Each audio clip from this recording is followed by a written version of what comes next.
guys, it's Mrs. Demeter. I hope you're having a great day. I'm posting this, actually, I'm doing this today, which is Tuesday, but I'm going to post it Wednesday for your literacy activity. So I want to really go over the story that you listened to today, which would have been Tuesday, and that is, why is the sky so far away? And I think this is an awesome story. I don't know about you, but I really think it has a lot of really cool meaning behind it. And one of the reasons why it is so different is because it is a folktale. And if you looked at this folktale chart and this anchor chart that tells you a little bit more about folktales, folktales are a form of all of the tales that we've been talking about so far, but the only difference, I mean, it's a traditional tale, but the difference is that usually it's from a different country and it's something that's been passed down from generation to generation. So sometimes to us, it might sound a little crazy, right?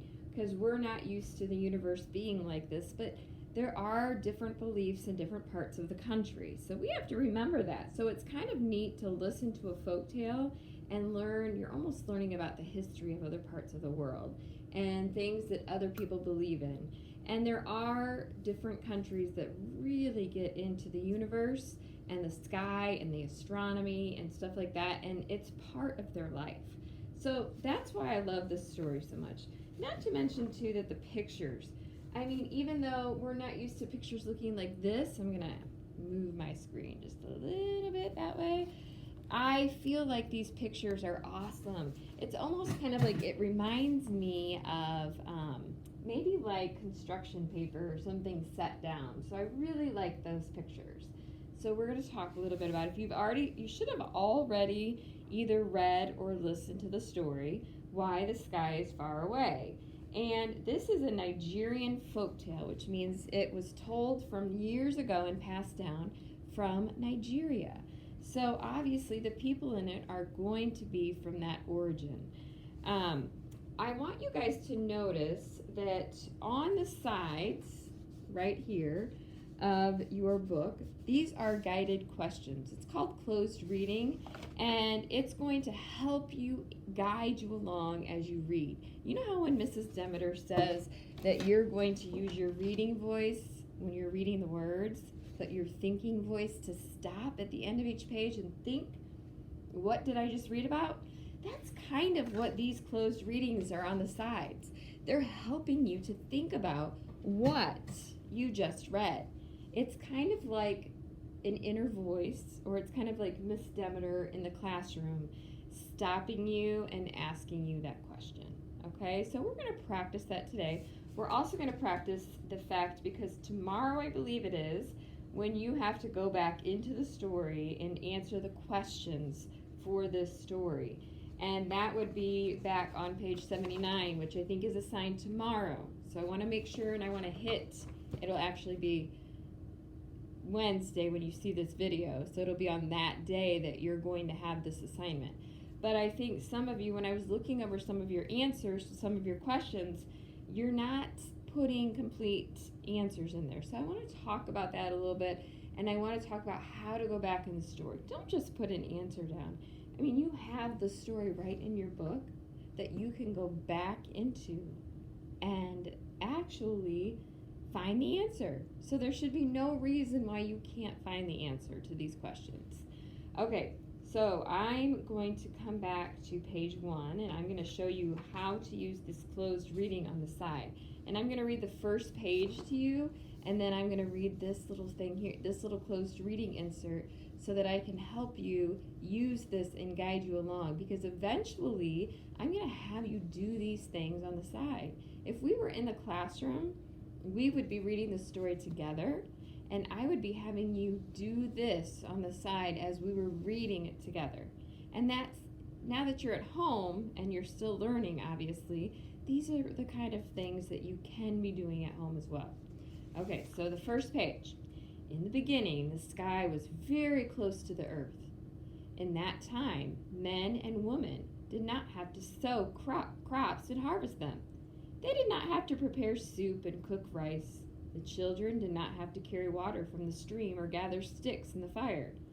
Anybody who was hungry just reached up, took a piece of the sky, and ate it. It was delicious too. Sometimes the sky tasted like meat stew, sometimes like roasted corn, and sometimes like ripe pineapple. This is where my thinking voice would start thinking, would that not be a little strange to just reach up in the sky and grab a piece of sky and it be tasting like all those different types of tastes? And I would be thinking in my head, well, how do I know what it's going to taste like today? How do we know? It's not like there's a menu in front of us. How do we know what the sky is going to taste like when we go grab it? So as I look over here to help me what I just read, it says highlight. Okay, this is where you would actually take those highlighters, and if you don't have a highlighter at home, you can even use, obviously we know what the regular highlighters look like, but you could even use just a regular marker. If you don't have that, maybe just a pencil to underline it. Details that help you ask and answer a question about why the sky is important to the people. Well, it's important because it was their food, right? They didn't have it. So I would be underlining things in here. Why is it important to the people? Why is the sky important? Well, in that time, it says men and women did not have to sow crops and harvest them. They did not have to prepare soup and cook rice. So they didn't have to do any of those things. So they have to get their food from somewhere, right? Anyone who was hungry just reached up and took a piece of the sky and ate it. So the sky was their food source, right? So I would underline or highlight the details in that section that told me why the sky is important to these people. Now, all I read was this part right here. But do you know what we already got from that? We already got the setting, right? We already got that this is taking place obviously outside because the sky is outside. We already are understanding why the sky is important to these people, right? So just in that one section, that's how much in my thinking voice right now that I can think about, right? Okay, let's go on. One other thing I want you to look at is paragraphs, okay? When we think of paragraphs, we think that they indent, right? Well, I love this book because it also numbers the paragraphs. So if I were to say, look back on paragraph 10, you wouldn't have to be searching. You could just look and find paragraph 10, and that would tell you that that's the paragraph I wanted you to look at. Okay, that's what those numbers are for. There was very little work to do, so people spent their time weaving beautiful cloth, carving handsome statues, and retelling tales of adventures. And there was always festivals to prepare for. The musicians practiced, the mask makers carved their masks in secret, and everywhere the children watched the preparations in wonder. Oh my goodness, I'm thinking, can you imagine? There's nothing to do but have fun. There was no work to do. These women weaved cloth all day long. They sat outside. They prepared for all these great festivals and parades. I can't even imagine how wonderful that would be, right? So I look over here, and in my closed reading, it tells us a vocabulary word, right? Here's one of your vocabulary words, preparations, which means activities to get ready for something. When you are preparing for something, like let's say the first day of school, your mom goes and gets a backpack and school supplies and all of those things that you need to get ready for your first day of school. You get to bed early, right? You put your clothes out for the next day. So those are preparations for something. And these people were always preparing. Oh, I gotta wake my computer up here. Are always preparing for something or some type of festival. Okay? And then it says, use a context clue. And context clues, and I think it was Caleb at one time that said, he mentioned context clues. You find them within the reading, right? To determine the meaning of handsome. So when we think of the word handsome, we think of, here's what it says. There was very little work to do, so people spent their time weaving beautiful cloth, carving handsome statues. Well, you know what? They just said beautiful. So I'm thinking that handsome statues would be like beautiful statues, right? Or nice looking statues. I mean, why would somebody want to carve ugly statues, right? So handsome has got to mean nice looking or beautiful, right? But maybe in a more manly way, right? Okay, so again, my closed reading over here, very significant to your reading. And I want you to start paying attention because Mrs. Demeter might say, today when you're reading, I want you to do the closed reading on page 65, which would mean you would have to do with what this says, whether it was to highlight something or underline something. So now when I say that, you're going to know what I mean. But if you didn't watch this video, you're going to have no idea what Mrs. Demeter's talking about, right? Okay, so far we know that these people in the night sky, they already eat their sky, right? And it tastes yummy in different types of ways. And they have nothing to do all day long but have fun, no work to do, and they prepare for parties all the time. Okay? And so the story goes on, and I'm not going to reread this entire story, but I want to skip, because you should have already listened to it, or you will listen to it hopefully by tomorrow. I want to skip where your questions are going to be that you're going to be working on Wednesday. So the first one says, what are three, not one, not two, three details from the text? That means right from the text. That means you don't even have to do much of this because it's from what you read in your reading voice, right? Or what you listened to from the story. What are three details from the text that help you identify this story as a folktale? Now, this is tricky because we have to go back and we have to look at what is a folktale. Well, we learned that a folktale is from a different country. So guess what, guys? One thing from the story, one detail from the story that tells me that this is a folktale is right above the title. It tells you it's a Nigerian folktale, right? So we know that that's a detail from the story. Pictures could be details from the stories, right? And some of these pictures and some of their clothing that they wear or some of the things that they're doing, right, could be telling us that it's from a different part of the country, right? Or is this a folktale? Well, folktales are from a different part of the country. We also know that folktales are things that were passed down from generation to generation.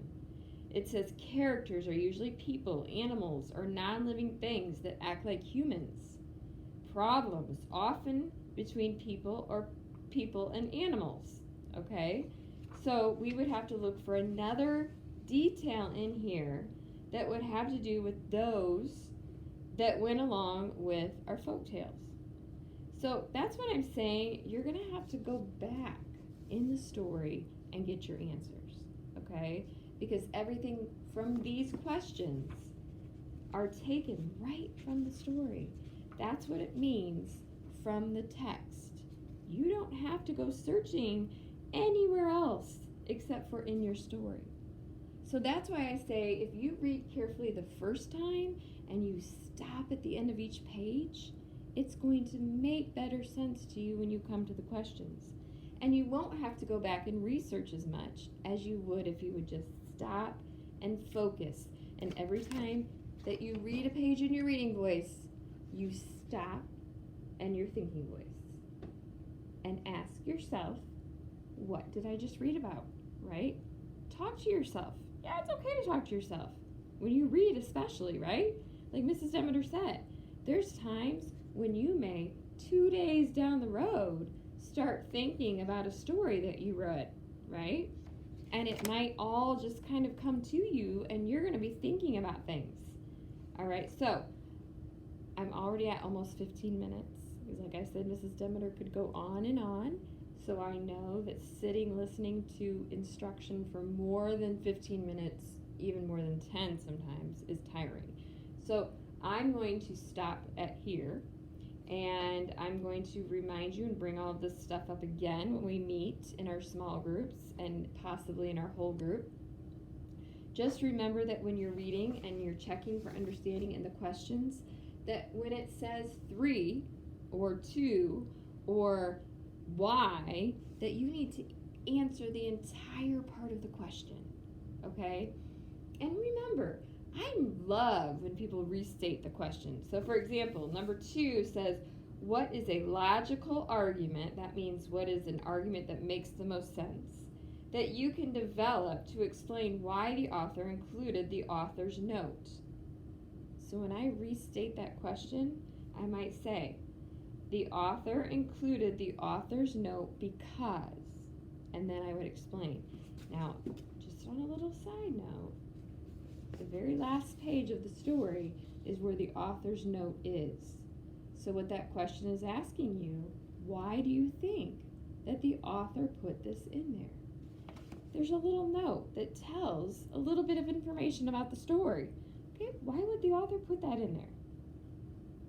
I mean, if I'm thinking about that right now, and I didn't even look at that, I would probably think to help the reader get some information on background knowledge about the story, right? I don't know a whole lot about Nigeria. In fact, I probably don't know much at all. So I may need to get some background knowledge of Nigeria and their customs, right? So after I read the story and I read this author's note, it might make more sense to me. Okay, so again, if you have not read this, and even if you read it and you listen to it and you go and you do the questions on Wednesday, listen to it again, right? Go back and listen to it or reread it until you find the answer. Search in the text for the answer because that's where it's at. It's kind of like being a detective and going back in the text and finding those clues, right, to solve the question. So those are some things that you can be doing when you're reading. And Mrs. Demeter is checking those things, especially in your answering of your questions. Don't forget, I will send a video tomorrow a little bit more about small groups because you're reading. I have assigned some of you, and some of you did not make it to the small group. So if you did not make it to the reading small group, you're not going to know what we talked about for small groups. And if you're not connected to Pearson yet, I need to get you connected, and we need to find a time to connect so that we can make sure that you know how to get on Pearson to look at your small group books so that you can do your assignment. Because after tomorrow, everybody's going to be assigned a small group, a reading small group assignment. Okay, thanks for listening, and have a great day.